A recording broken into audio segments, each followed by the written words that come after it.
دوستو، ایسے سچ جو کہنے بھی آسان نہیں ہیں مگر حقیقت ہیں اور ہمارے معاشرے میں کھلے عام موجود ہیں۔ جب ایک عورت جسے خامد غصے میں طلاق دے دے اور پھر بھی اسے اپنے پاس رکھے، کچھ نمبرز کے لیے لڑکی پروفیسر کے بستر پہ چلی جائے،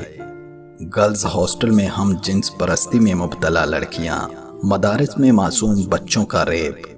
نقاب اوڑھے جاتی لڑکی پر اس کے باپ کی عمر کا بندہ ہاتھ صاف کرے، 2-4-6 سال کی کم سن بچیوں کے ریپ،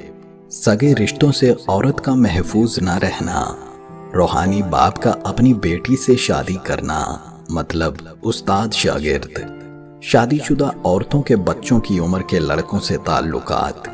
اور شادی شدہ مردوں کے اپنی بیٹی کی عمر کی لڑکیوں سے تعلقات، پارکوں میں اسکول کالجز کے لڑکوں کا ڈیٹ پہ جانا، یونیورسٹی میں دوست کی مدد کرنے کے لیے جسم کی فرمائش کرنا، مغرب کی تہذیب اور ثقافت دیکھ کر ٹائٹ پینٹ شرٹ پہن کر بال کھول کر کالج اور یونیورسٹی جانا، کسی لڑکی کو پیار کے جال میں پھنسا کے اسے بلیک میل کر کے اپنے دوستوں کے سامنے پیش کرنا اور اپنے جسم کی نمائش کرنا اور اپنے سے امیر لڑکے کی تلاش کرنا،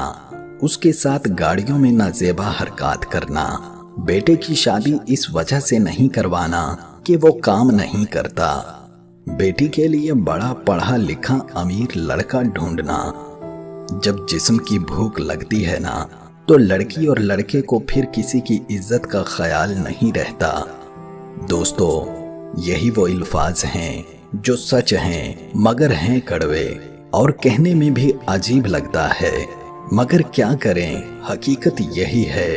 اللہ پاک ہمیں ان سب برائیوں سے بچنے کی توفیق عطا فرمائے اور اسلام کی تعلیمات پر عمل کرنے کی توفیق عطا فرمائے۔ آمین ثم آمین۔